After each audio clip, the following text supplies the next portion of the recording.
যেটা হচ্ছে হরির নামই বকে বলো। যাগ করার লাগে না, যজ্ঞ করার লাগে না, লাগে না তপস্যা।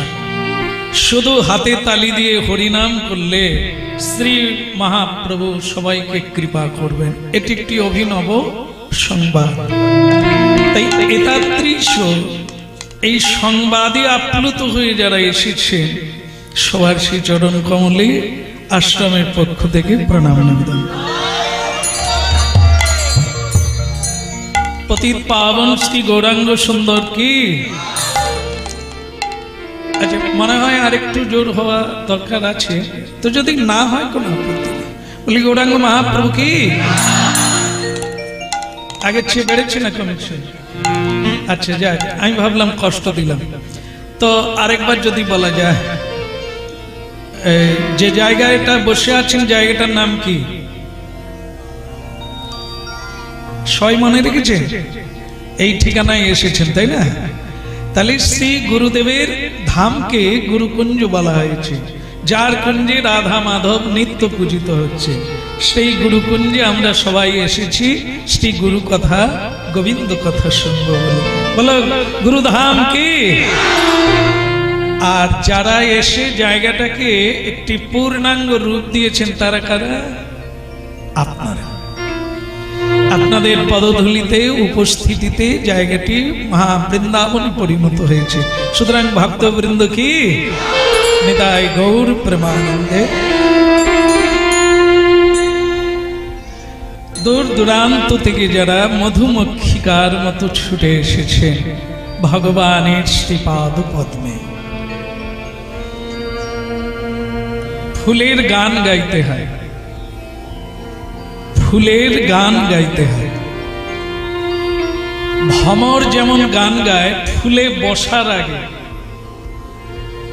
ফুলে যখন ভ্রমর বসে তার আগে গান গায়। কেন গান গায়?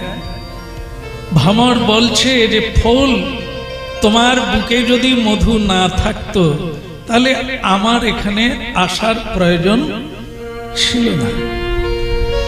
তো তুমি বিধাতার সৃষ্টিতে এত সুন্দর, তুমি ভগবানের চরণে চলে যাও, বৈষ্ণবের গলায় দুলে যাও, অপূর্ব।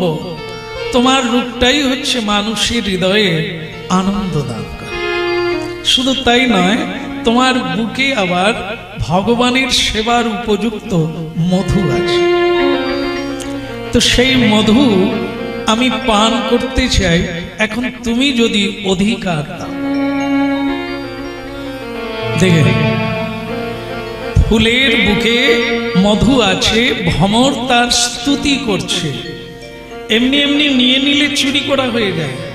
এই জন্য ফুলের স্তুতি করছেন ভ্রমর, যে তোমার অপূর্ব মহিমা, তুমি ভগবানের সেবায় লাগো, তোমার রূপে মানুষ আকৃষ্ট হয়ে যায়।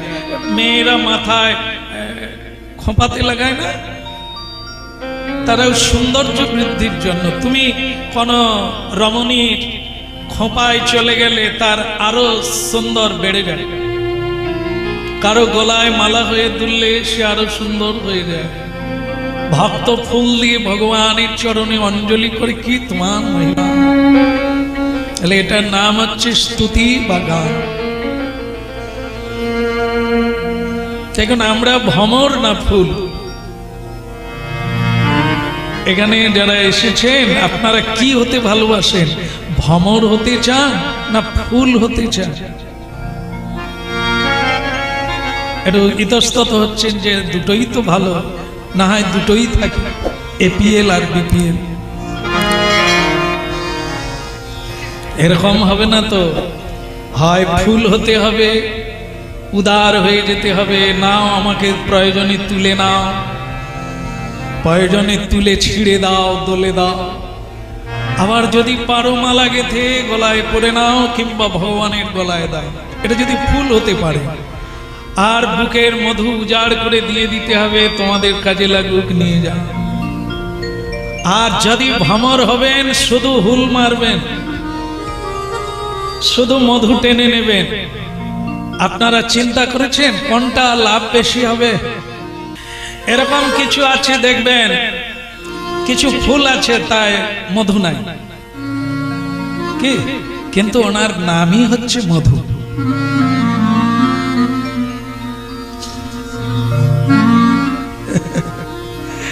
আছে আছে এরকম দেখবেন কিছু মাছি যেগুলো নোংরাতে বসে, খাওয়ার সময় আসে, একটা শিশির মধ্যে, বোতলের মধ্যে মধু আছে, আর মধুর মুখে ছিপি লাগানো আছে।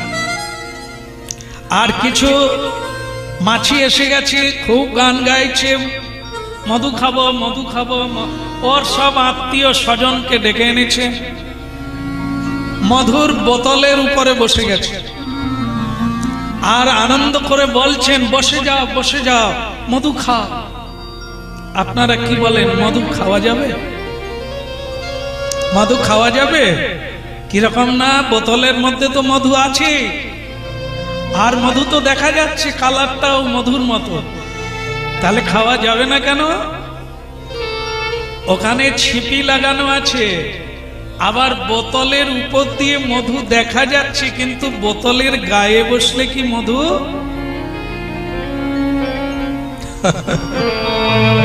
এই জন্য দুটোই কঠিন আছে, দুটোই কঠিন। না ফুল হতে পারি, আর না মৌমাছি হতে পারি, তবে মাছি হতে পারি। মাছি বুঝেন তো, যেটা নোংরায় বসে, নোংরা, কারো গায়ে ঘা হলো তো সেখানে বসে যায়, কোথাও নোংরা পড়ে আছে তো সেখানে বসে যায়। কিন্তু মধুমক্ষিকা আলাদা, ওরা শুধু মধুই খায় আর নোংরা খায়। এই জন্য এরকম প্রার্থনা করতে হবে, প্রভু যেন মধুমক্ষিকা হতে পারি, যেখানেই সামান্য জ্ঞান পাবো আর সামান্য দয়া পাবো, কৃপা পাবো, আমার লক্ষ্য থাকবে ওইটুকু গ্রহণ করার জন্য।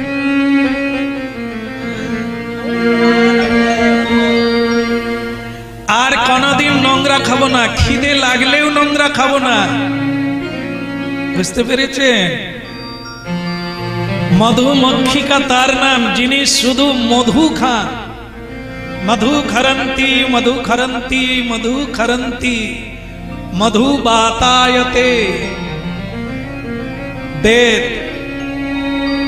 কেন এরকম বললেন? আমরা যদি শুধু মধু খাবো, তাহলে এরকম জন্মে জন্মে সাধনা করতে হবে শুধু মধু খাবো। আর সেটা কি মধু? পদ্মা মধু। আর পদ্মটা কি? চরণ পদ্ম, গুরু মুখ পদ্ম। শ্রী গুরুদেব সুখামৃত দ্রব সংযুতম। উনি জন্ম জন্ম কৃষ্ণ কথামৃতকে এমন ভাবে চর্বণ করেছেন, অমৃতে পরিণত হয়ে গেছে। ওনার মুখ পদ্ম থেকে যেটা ঝরে পড়বে সেটি আমাদের জীবনে একমাত্র। এটাও একটা জিনিস জানতে হবে, শ্রী গুরু মুখ পদ্ম বাক্য হৃদয়ে করিয়া ঐক্য, আর না করিও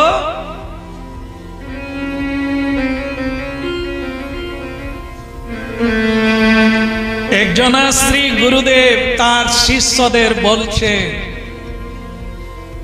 বহু গ্রন্থ পড়ার দরকার নেই,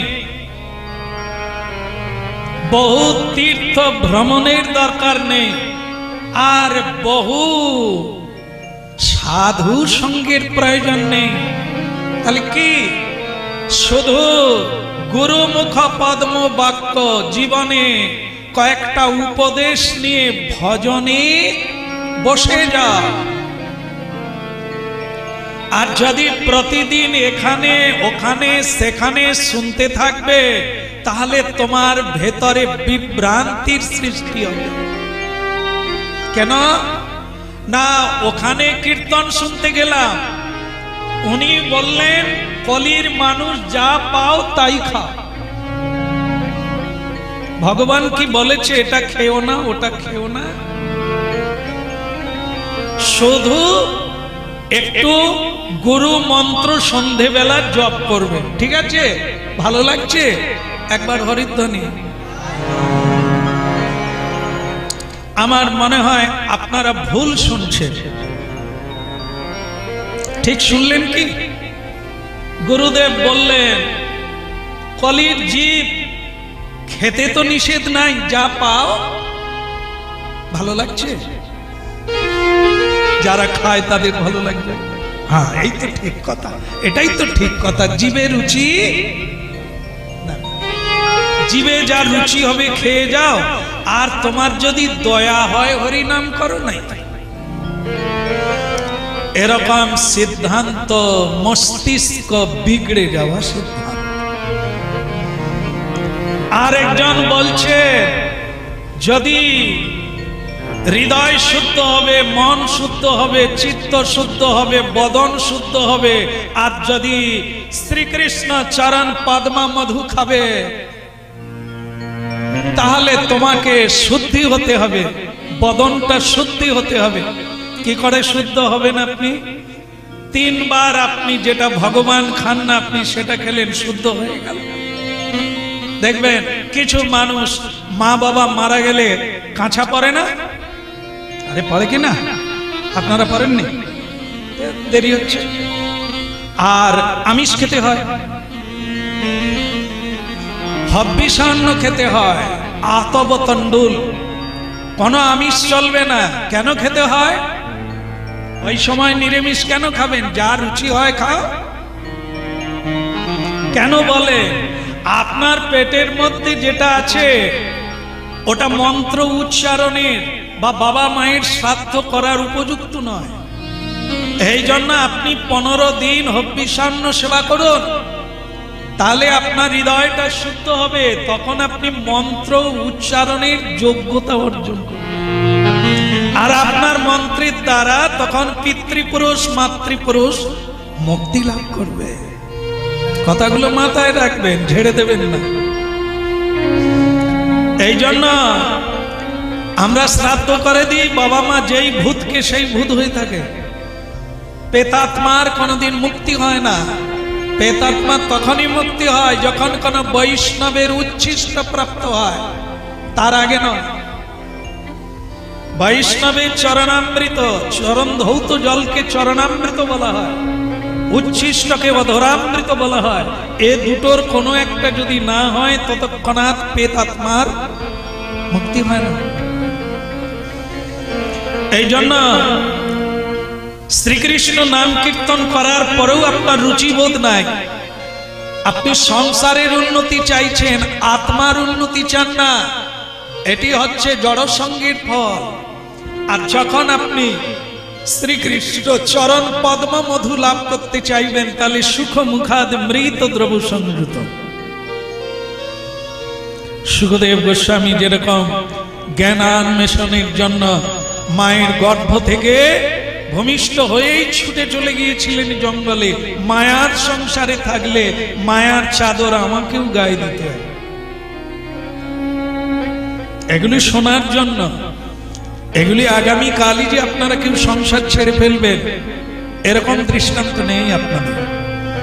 শুনতে থাকুন, একদিন কোনো না কোনো জন্মে হয়তো এমন দৃষ্টান্ত আসবে যেদিন আপনি জ্ঞান অন্বেষণের জন্য এরকম ব্যাকুল হয়ে উঠবেন। এই জন্য আমরা শ্রী গুরু চরণ পদ্মবি পাই না, মধুবি পাই না, আর শ্রীকৃষ্ণ চরণার বৃন্দ তো গুরু কৃপার উপরে অপেক্ষা করছে। ওটা তো আমাদের জীবনে আসা অনেক দূরহি দূর। এই জন্য কৃষ্ণ কথা শুনুন আর একাগ্রচিত্ত হয়ে যান, কেবল আর ঐক্য হয়ে যান। ঐক্য মানে একে আসেন। আর যদি বহু জায়গায় যাবেন, বহুজনের কথা শুনবেন, এখন আমাদের সেগুলোই সামাল দিতে বেশি হয়। অমুকজন এটা বললেন আর আপনি কি বলেন, এইরকম ভেদ সৃষ্টি হয়ে যাচ্ছে বিভিন্ন জায়গায়। যখন আপনারা নিজের কল্যাণের জন্য কিছু প্রশ্ন করছেন বা শুনতে যাচ্ছেন, এই জন্য শুধু ভাগবত কথামৃত শুনবেন, বহু গ্রন্থের নাহি প্রয়োজন। আর শুধু ভাগবতের বদন থেকে শুনবেন, যেখানেই পাবেন, কাছে পিঠে 1000 মাইল দূরে যদি ভাগবত পেয়ে যান। ভাগবত মানে ভক্ত ভাগবত, যারা ভাগবত অধ্যয়ন করে পড়ে ভাগবত শুনে যারা ভাগবত হয়ে গেছে অর্থাৎ কৃষ্ণ ভক্ত বেনে গেছে, এনারা শ্রী ভগবান পুরুষোত্তমের সঙ্গে সংযুক্ত হয়ে গেছে। এখন আমরা ওনাদের সঙ্গে সংযুক্ত হব তো ভগবানের কৃপা প্রাপ্ত হয়ে যাব। বলো শ্রী परम दयाल गुरुदेव की, पतित पावन श्री गुरुदेव की, निताय गौर प्रभु।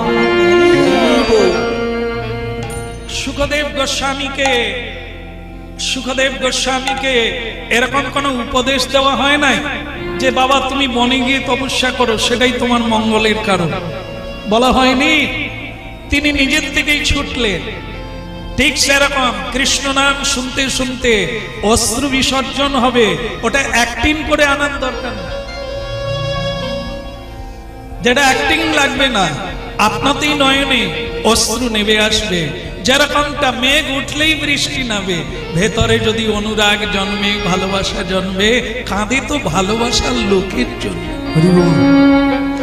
মা কাঁদে ছেলের জন্য, বাবা কাঁদে ছেলের জন্য, বিষয়ী কাঁদে বিষয়ের জন্য, অর্থার্থী কাঁদে অর্থের জন্য, ভক্ত কাঁদে ভগবানের জন্য। এগুলি হচ্ছে দৃষ্টান্ত, কোনো অ্যাক্টিং নয়, জোর করে নয়। যেটা জোর করে করতে হবে সেটা হচ্ছে দুটো জিনিস, বলবো না, ছেড়ে দেবো, জানেন আপনি। কেউ বলতে পারবেন? কমসে কম একটা তো বলেন, কি যেটা জোর করতে হবে, জোর করেই করতে হবে। দুটো জিনিস কি যেন গুনগুন করে হচ্ছে, কি মহাপ্রভুরা বল, সেটা কি মহারাজ? মন, বাহ, ধন্যবাদ। আর এখানে কি বলছিলেন? আমি ত্যাগ করতে হবে, আমি তো আপনি, আপনি ত্যাগ হয়ে যান। আচ্ছা বলো রাধে রাধে। তাহলে সে দুটো হচ্ছে কি? ওই উনি বলছেন আমিকে ত্যাগ কি করে করবেন? আমি বেরিয়ে পালিয়ে যাব। সেটা কি? ওই দুটো জিনিস জোর করে করতে হবে। সেটা হচ্ছে প্রথমে প্রণাম, বুঝতে পেরেছেন তো? প্রণাম, প্রণাম করতে সকলে কি চায়?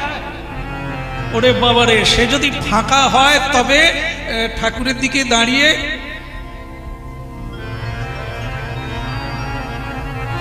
এরকম, আর যদি লোকজন থাকে, আরে লোকে দেখবে না আমি প্রণাম করছি, এটা সহজে মাথা নিচু হতে চায় না। আর সব গল্প হবে, সব কথা হবে, শুধু কৃষ্ণ কথা বলতে কোনো রুচি নাই, অরুচি, ভালো লাগে না। এরও তো কারণ আছে, এ তো সত্য, ভালো তো লাগেই না। কিন্তু কেন? তার জন্য তো ডাক্তারি প্রয়োজন আছে, কিছু ঔষধ সেবনের প্রয়োজন আছে, কিছু নিয়ম মানার প্রয়োজন আছে।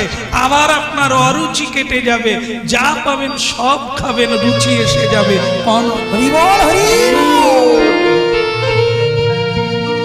বলো রাধে রাধে। তাহলে সেটা কি? প্রণাম। প্রণামটা প্রতিদিন 3 বার করে করে, 3 বার, সকালে, দুপুরে, ঔষধ খেলে কবার খাও? 3 বার, যেমন ডাক্তার দেবে। এর আগে ডাক্তার দেয়নি, দিয়েছে একবার, সারাদিনে একবার দেয়, আবার 3 বারও দেয়, রোগ অনুযায়ী দেয়। হ্যাঁ ঠিক বলছে, খারাপ বলেনি। ওর রোগ কম আছে, একবার খাও আর ঘুমাও, কি? আর যার রোগ বেশি আছে 3 বার খাও, 3 দাগ করে খাও, সকালে, দুপুরে, সকালে একবার খেয়ে সারাদিন ঝগড়া শুরু হয়ে গেল, তাহলে ওকে ডোজ বেশি দিতে হবে। তার মানে তুমি দুপুর বেলাও প্রণাম করো, প্রণাম করার সময় ঝগড়া আসলেও চেপে দিতে হবে, বলে এখন করা যাবে না, প্রণাম সেরে নি, থামো। কিন্তু প্রণাম সারতে গিয়ে কি হলো? মাথাটা নিচু হয়ে গেল, বিনয়ী হয়ে গেলে, ভগবানের কথা মনে হয়ে গেল, গুরুর কথা মনে হয়ে গেল, গোবিন্দের কথা মনে হয়ে গেল। গোবিন্দ যে ঝগড়া করতে না বলছে, ঝগড়া করলে লাভ হয় না ক্ষতি হয়? আমি দেখিয়ে দিই, এরপরে ঝগড়া করবেন কিনা সেটা আপনাদের ব্যাপার। দেখে নেব।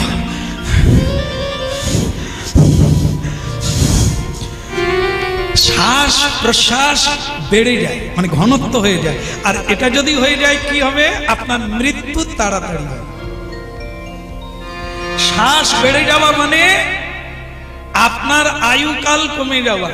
এই জন্য আপনি ক্রোধ যদি না করেন, আপনি নিজে বেঁচে যাবেন। যে করছে ওকে আরো খুঁচিয়ে দেন, ও আরো করুক। কেন? আপনি শত্রুর পরাজয় চাইছেন, ও মরে যাবে। ও ঝগড়া করছে, করুক, তুমি শুধু বলো হ্যাঁ হ্যাঁ, তুমি যেটা বলছো হ্যাঁ হ্যাঁ, তুমি লম্বা হ্যাঁ হ্যাঁ, তুমি বাজে মানুষ হ্যাঁ। আর আপনি যদি বলেন তুমি বাজে মানুষ, আপনার আয়ুকাল কমবে। ক্রোধ করবেন, পুণ্য নষ্ট হয়ে যায়। পুণ্য কেন নষ্ট হয়ে যায়? সত্য ভুলে যাবে, স্মৃতি ভ্রষ্ট হয়ে যাবে, মা বাবাকেও গালাগালি করবেন, গুরুজনদেরও গালাগালি করবেন, আপনার এমনিতেই পুণ্য নষ্ট হয়ে যায়। যেটা একাদশী ব্রত করে আপনি পুণ্য পেয়েছেন, শ্রী গুরুদেবের সেবা করে পুণ্য পেয়েছেন, অনেকদিন যাই হোক একটু আধটু হরিনাম করে পুণ্য পেয়েছেন, একদিন ক্রোধ করবেন, 1 সেকেন্ড আপনার সব চলে যাবে। গীতা পড়ুন, বুঝতে পারবেন। ক্রোধ করবেন তো আপনার সব হারিয়ে যাবে। এই জন্য বলছেন আগে প্রণাম। প্রণাম করলে কি হবে? বিনয় এসে যাবে। মাথা নিচু হওয়া মানে বিনয়, আর মাথা নিচু হওয়া মানে অপমানকে সহ্য করা। এটা যে যত করতে পারবে বেশি, দেখবেন ও আর একটা আলাদা মানুষ হচ্ছে। যেটা মনে হবে যে ওর কোনো মান অপমান নেই, কে অপমান করছে। প্রকৃত কি কেউ কাউকে অপমান করতে পারে? পারে না। যে অপমান করে সে নিজেই অপমানিত। যে অপরকে বড় করে তোলে সে নিজে বড় হয়ে যায়। আর যে নিজে বলে আমি বড়, সে কি বড় হয়? এ তো আপনাদের জানা। এই জন্য সব সময় অপরকে সম্মান করুন, আর উনি আপনাকে অসম্মান করেছে তো আপনি মেনে নেন, বাকিটা তো তিনি করে দেন। সব সময় আমরা যদি সাজা চাইব তো সাজা পেয়ে যাব। কারো জন্য সাজা চাইতে নেই, কারো দণ্ড চাইতে নেই। সব সময় ভগবানকে এরকম বলতে হবে, প্রভু ওনাকে ক্ষমা করে দেন, ওনাকে সুন্দর করে দেন, ওনার মতিটা শুভ করে দেন।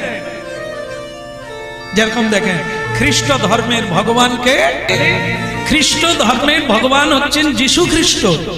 আচ্ছা, যীশু খ্রিস্টকে যখন সবাই মিলে কুশবিদ্ধ করেছিলেন, উনি কি বলেছিলেন? উনি ভগবানকে বলেছিলেন যে যারা আমাকে কুশবিদ্ধ করছে, যারা কাঁটার মুকুট দিচ্ছে, যারা মারছে, এদেরকে তুমি দণ্ড দাও বলেছিলেন? উনি বলেছিলেন, প্রভু যারা আমাকে মারছে এরা জানে না যে এরা কি করছে, তাই হে প্রভু এদেরকে ক্ষমা করে দাও, এরা জানে না। বুঝতে পেরেছেন? এই জন্য তিনি ভগবান হয়ে গেলেন। আর আমাদেরকে কেউ কিছু বলবে তো আমরা ভগবানের চরণে তুলসী দিয়ে বলছি, প্রভু ওর পা ভেঙে দাও। আর নিষ্ঠুর কিছু মায়েরাও আছে, এরাও ঠাকুরের কাছে গিয়ে মাথা কুড়ে বলে, ঠাকুর আমার ছেলে এরকম বললো, ওর এরকম হয়ে যায়। ও বুঝুক, আমার বৌমা এরকম বললো, ও এরকম হয়ে যায়। বৌমা বলছে শাশুড়ি এরকম বললো, ও উনি এরকম হয়ে যায়। এরা দুজনেই খরা হবে। কেন? পরস্পর তো শাপান্তর হচ্ছে। আর ভগবান তখন মীমাংসা করবেন কি, তোরা দুইজনে খরা হয়ে যাবে, ভালো হবে কি? এই জন্য সব সময় মঙ্গল কামনা করুন, অন্যের মঙ্গল কামনা করবেন তো সকলে মিলে আপনার মঙ্গল কামনা করুন। কি এই যে আপনাদের হরিনাম শোনানো হচ্ছে, তা আপনারা আমার মঙ্গল চান না? চান না?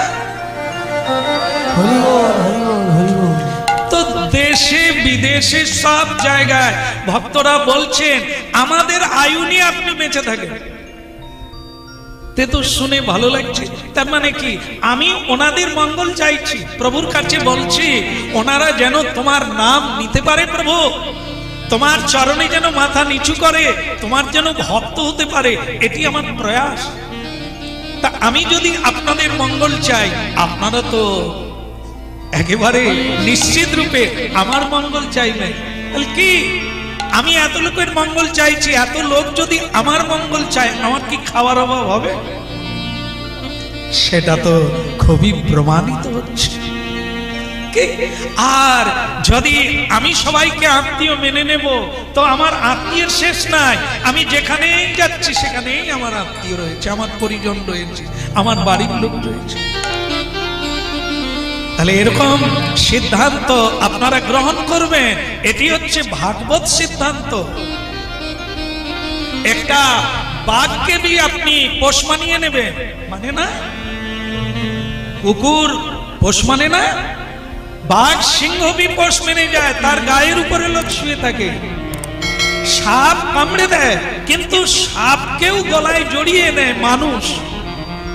ঠিক এরকম শত্রু কেউ নেই, শত্রুকেও আপনি গলায় নিয়ে নেবেন, যদি ভালোবাসেন সেও আপনাকে ভালোবাসবে।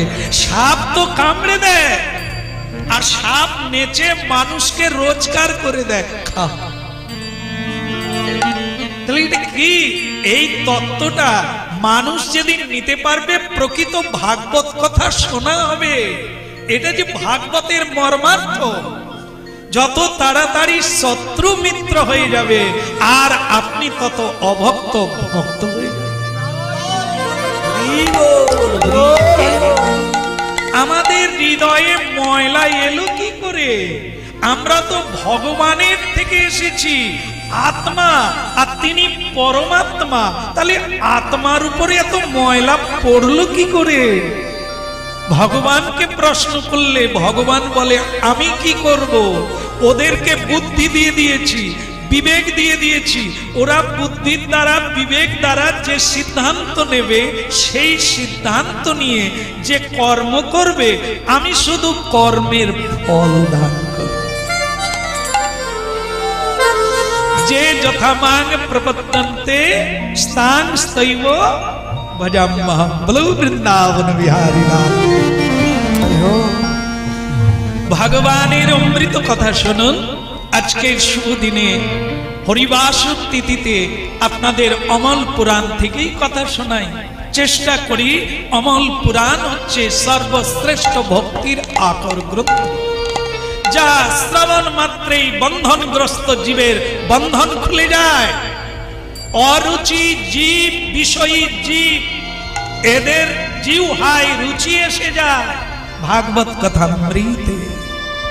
বন্ধা নারীর সন্তান এসে যায়, আর নির্ধন ব্যক্তি ধন প্রাপ্তি হয়ে যায়। আর কৃষ্ণ ভক্তির কথা তো বলাই যায়। এই জন্য সে একমাত্র পুরাণ হচ্ছে অমল পুরাণ শ্রীমদ্ ভাগবতামৃত, যার থেকে আপনারা শুনে নেবেন দশম স্কন্ধের উত্তর পরার্ধ, অর্থাৎ শ্রী ভগবানের দ্বারকা লীলা থেকে। সেটা কি? স্বয়ং ভগবান এখন চলে যাচ্ছেন কোথায়? মথুরা গমন, শ্রীকৃষ্ণের মথুরা গমন। বলো ভগবান কৃষ্ণ কি, বলো মহারাজ কংস কি।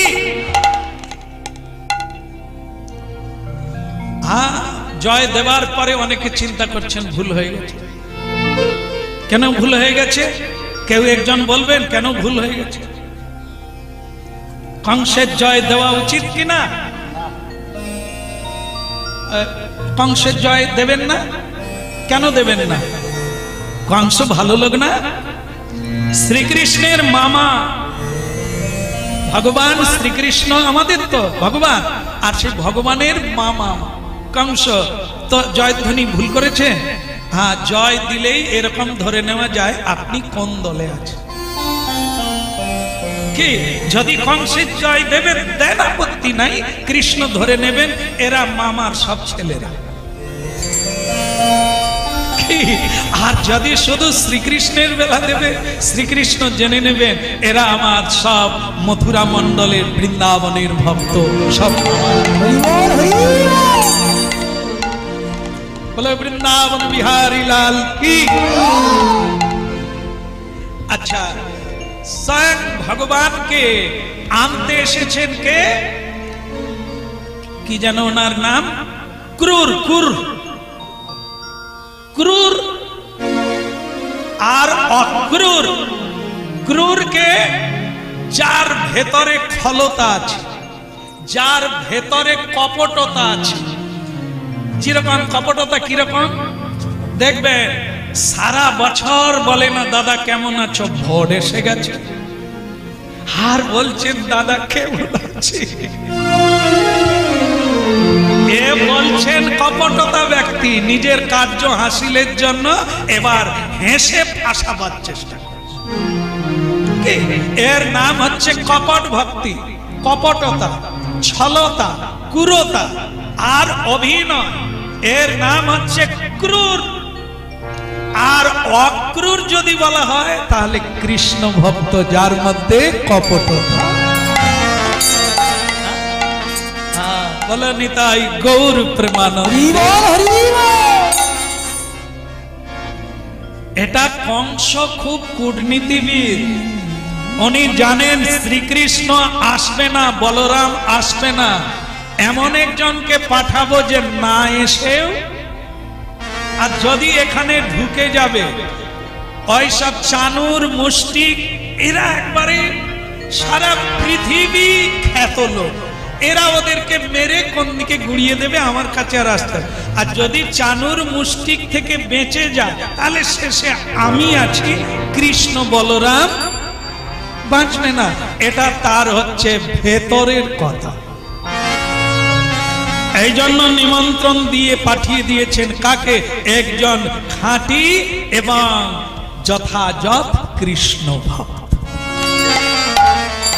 যার মধ্যে কোনো জিলেপির প্যাঁচ নাই, যার মধ্যে আমিত্বের কোনো অহংকার নাই, যার মধ্যে ভগবানের প্রতি কোনো চাওয়া নেই, কোনো পাওয়া নেই, শুধু সুযোগের অপেক্ষায় উজাড় করে নিজেকে দিয়ে দেব, আমি হারিয়ে যাব।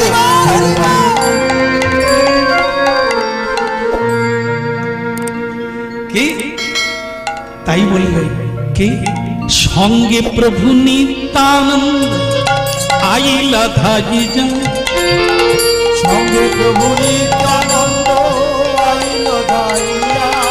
সঙ্গে প্রভু নিত্যানন্দ আইলা ধাই যা। সঙ্গে প্রভু নিত্যানন্দ আইলা ধাইয়া। আচ্ছা, আবার আসলো, বলো রাধা মাধব কি। আচ্ছা, আমি শুধু জেনে নিই, এই যে আপনারা কীর্তন করলেন, এই কীর্তনের সময় কি মনে হচ্ছিল? কারো বাড়ির কথা, ছেলের মুখ মনে আসছিল, আর টাকা পয়সার কথা এগুলোও আসে না? বাড়ির কোনো নকশা, সে কি কথা, কিছুই মনে আসে না। তাহলে দেখেন, এই যে কিছুক্ষণ কীর্তন করলেন, তা আপনারা নিজেরাই বলছেন কিছু মনে ছিল না। তা এটা ভালো হচ্ছিল না খারাপ হচ্ছিল? তাহলে প্রতিদিন একটু করে বাড়িয়ে দিতে হবে। বাড়ানোটা কি? হরি নাম বাড়িয়ে দেন, হরি চিন্তা বাড়িয়ে দেন, সৎসঙ্গ বাড়িয়ে দেন। দিলে কি হবে? আপনার বৈরাগ্য জাগছে।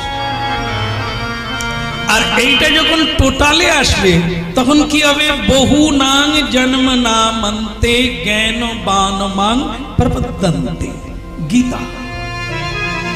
এটা যখন অনেকগুলো জন্মে একটা সংখ্যা এসে দাঁড়াবে, পুঁজি বেড়ে যাবে, বৃদ্ধি হয়ে যাবে।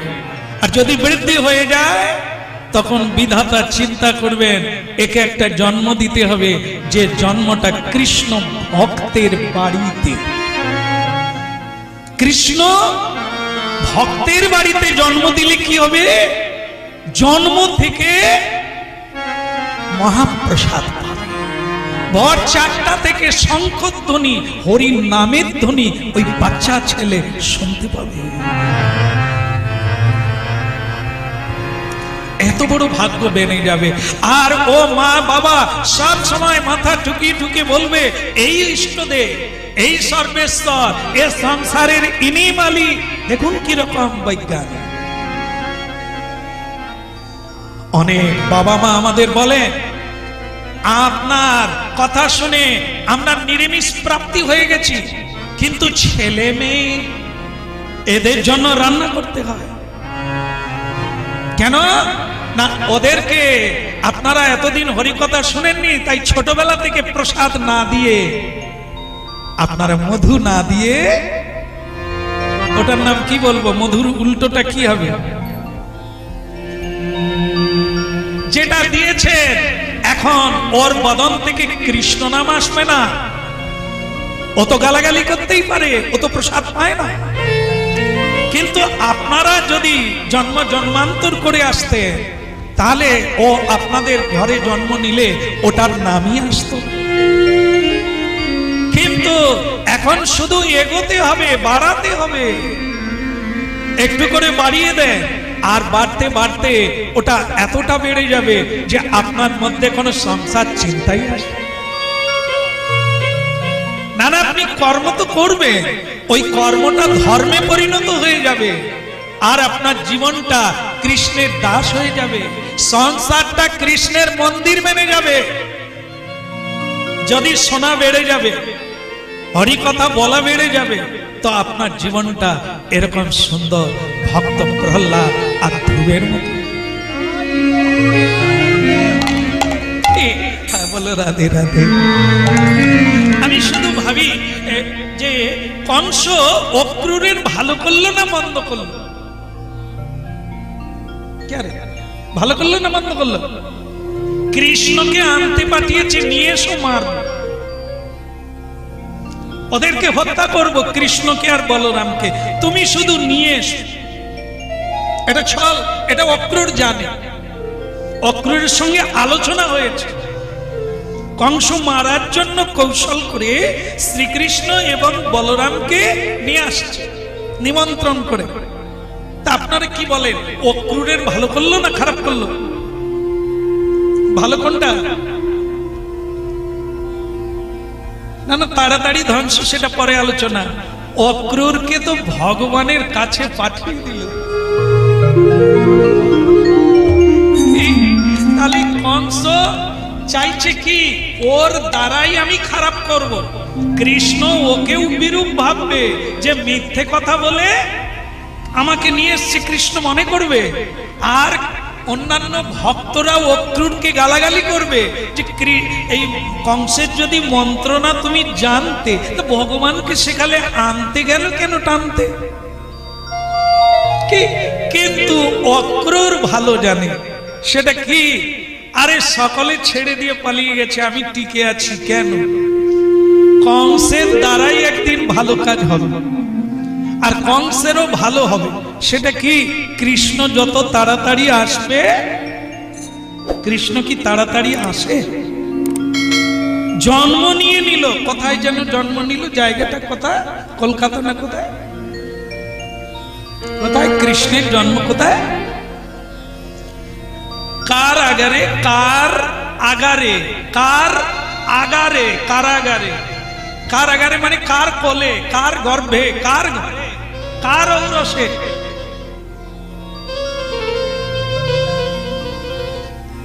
কার আগারে? দেবকী মায়ের গর্ভ সিন্ধুতে। আর দেবকী মা তো বন্দী হলেন কোথায়? কারাগারে। আর কৃষ্ণ এলেন সেখানে। তাহলে শ্রীকৃষ্ণ আসে কোন মায়ের গর্ভে, কোন ভক্তের গর্ভে? তা সে কারাগার হতে পারে। সংসারকে কি বলে? কারাগার বলে।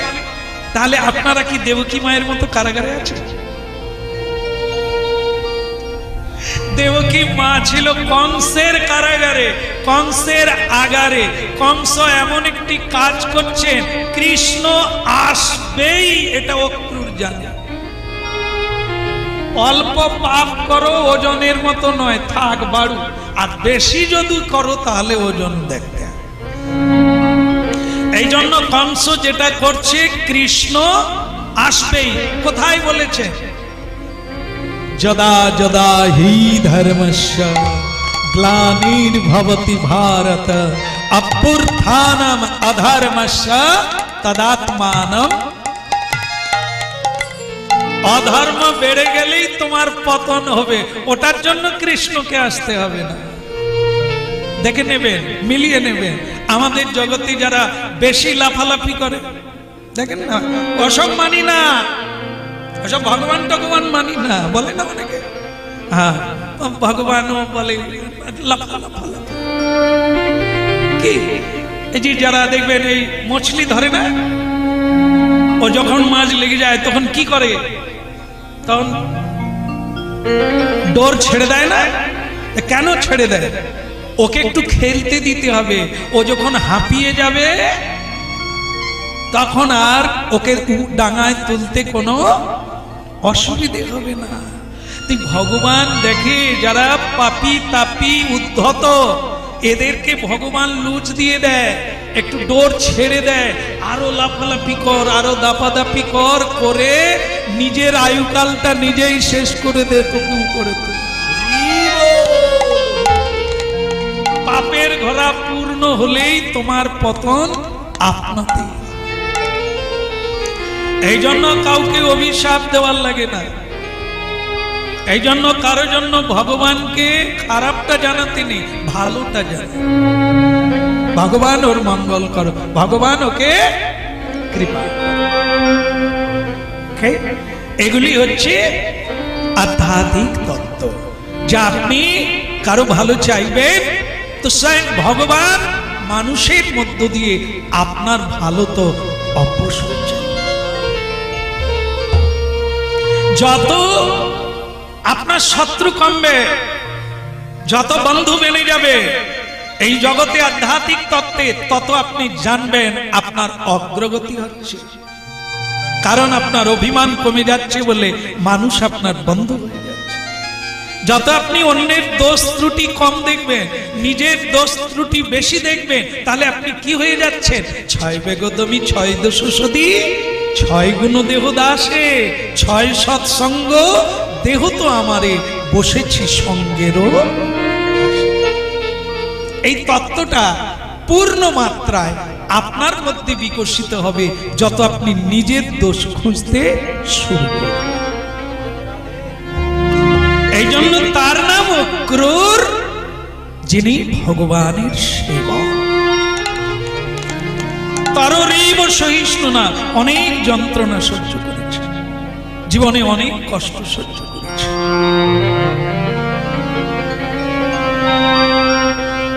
সোনা যত আগুনে পুড়ে তত উজ্জ্বল হয়। মণি মণি পাথর, যেগুলোকে আপনারা স্টোন, এগুলো যত পাথরে ঘষা হয় তত উজ্জ্বল হয়। ভগবান শ্রীকৃষ্ণের মাথায় মুকুট আছে, তাতে অনেক মণিমাণিক্য আছে, এগুলো অনেক ঘর্ষণ পেয়েছে, তবে সে শুদ্ধ হয়ে উজ্জ্বল হয়ে ভগবানের মাথার উপরে উঠতে পেরেছে, স্থান পেয়েছে। তাই মানব জীবনে যারা সুন্দর হয়ে জ্বলতে চায়, প্রদীপ হয়ে জ্বলতে চায়, অকথা কুকথায় অপথে কুপথে গিয়ে নয়, জীবনে অনেক লোভ কাম ক্রোধকে সম্বরণ করে ঐকান্তিক ভাবে হরিনাম কৃষ্ণ নাম করে কায় মনোবাক্যে মানুষের লাঞ্ছনা সহ্য করে তবেই একজন কৃষ্ণ।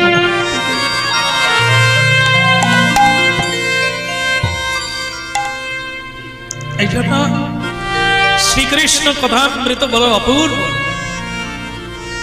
অক্রূর বৃন্দাবনে আছে, আগামীকাল সকালবেলা বাইরে আসবেন।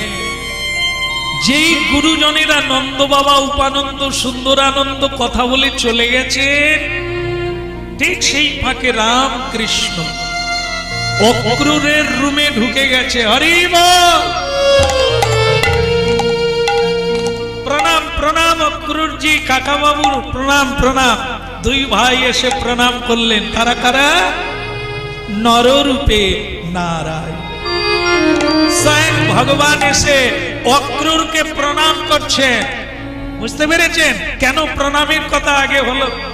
স্বয়ং ভগবান এসে প্রণাম করছেন, কাকা বাবু, অক্রুরজি প্রণাম আপনার। রাম ও কৃষ্ণের প্রণাম গ্রহণ করুন।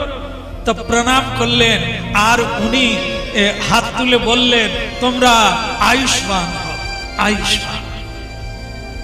তো উঠে বললেন, কাকা বাবু আপনি বসুন, বসুন, বসুন। তো কাকা বাবু একটা চেয়ারে বসলেন, রামকৃষ্ণ অন্য দুই আসনে বসলেন। তা বসে বলছেন, আপনাকে জিজ্ঞাসা করা হয় না আপনি কেমন আছেন? এর নাম কি? শিষ্টাচার। আপনারা ভদ্র ব্যবহার করবেন তো আপনার বাড়ির ছেলে মেয়েরাও অপরকে সম্মান দিতে পারবে। আর আপনারা ছোট ছোট ছেলে মেয়েদের সামনে এরকম লোকের সমালোচনা করবে, ওরা কাউকে সম্মান দেবে না, জেনে নেবে সেদিন মা আর বাবা ওনার নিন্দা করছিল, ওনাকে কি প্রণাম করবে? এই জন্য বিরকুল তোমারে বধিবে যে কোথায় বাড়ছে? গোকুলে তো কৃষ্ণ বাড়ছে কংসকে মারার জন্য, আমাদেরকে মারার জন্য কারা?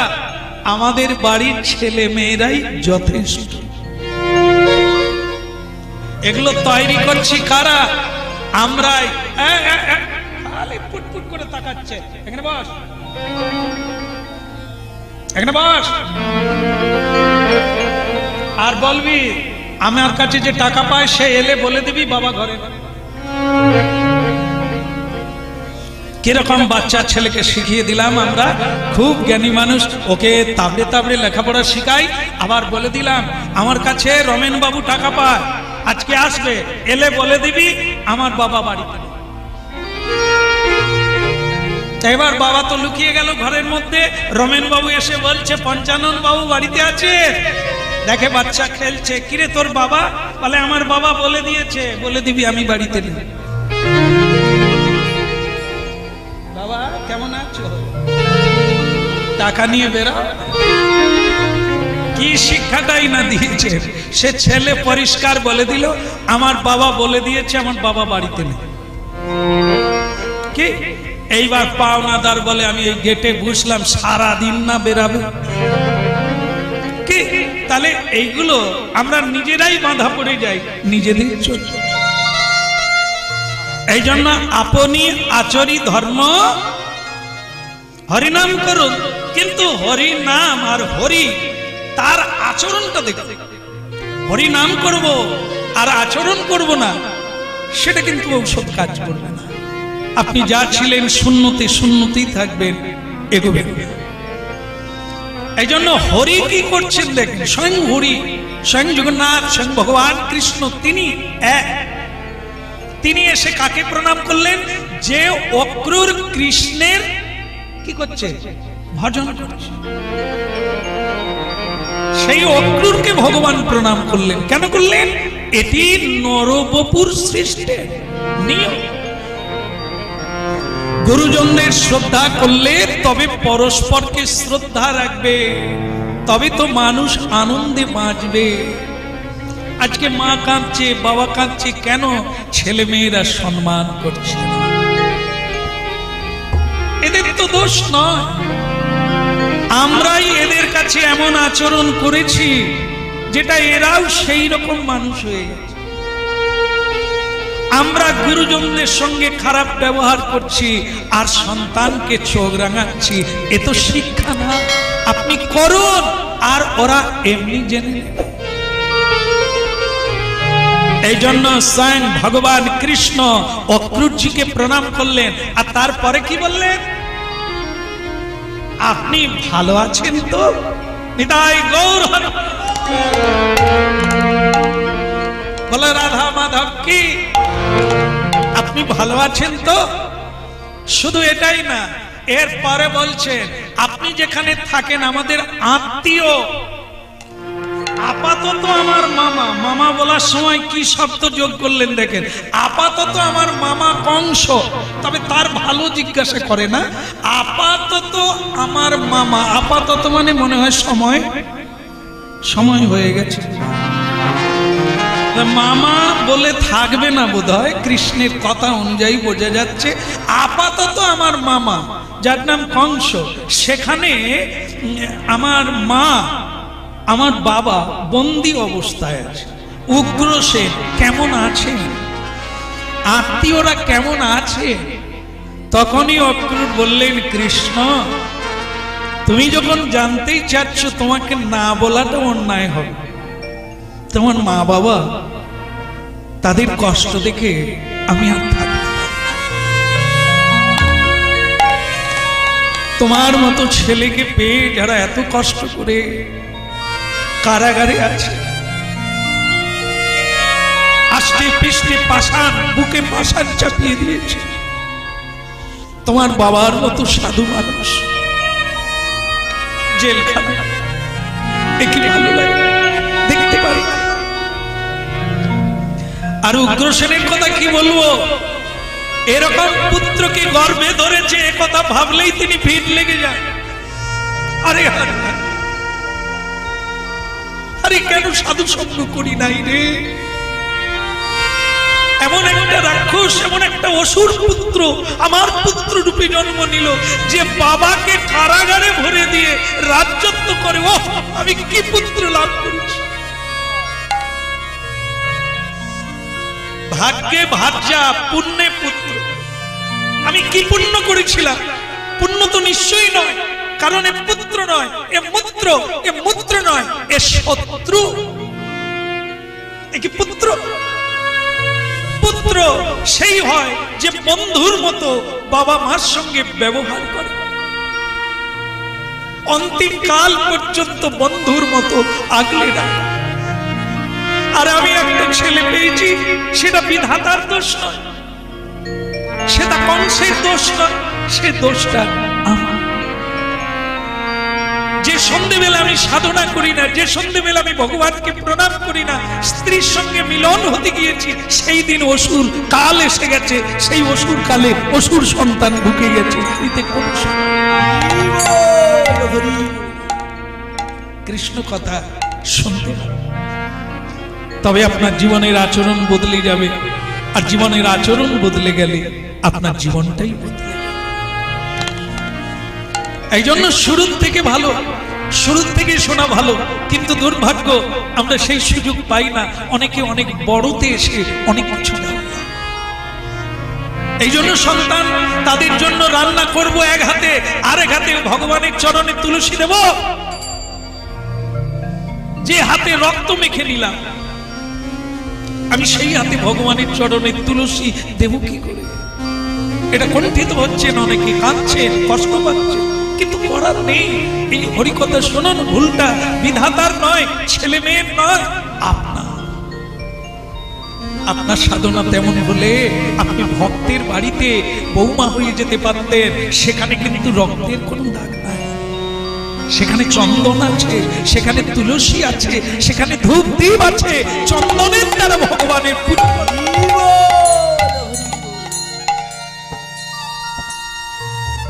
এই জন্য কৃষ্ণ কথা শুনুন, আর জীবনকে এখনো বাকিটা সময় ভরিয়ে তুলুন। আর যেন না হয়, আর যেন পাপের ভাগ না বেড়ে যায়, কমাতে হবে। যত আছে পাপ রাশি, নাম তরঙ্গে যাবে ভাসি। আর যদি পাপ না করো, আর যদি না বাড়াও, তাহলে ভগবান দায়িত্ব নিয়ে নিলেন, তোমাদের ভার আমার, ও পাপ আমি নিয়ে নেব। কিসে? যত আছে পাপ রাশি, নাম তরঙ্গে যাবে ভাসি। উদয় হবে কালো শশী, অন্ধকার যাবে মুছে। এই হলো হরিনাম আর হরির মহিমা।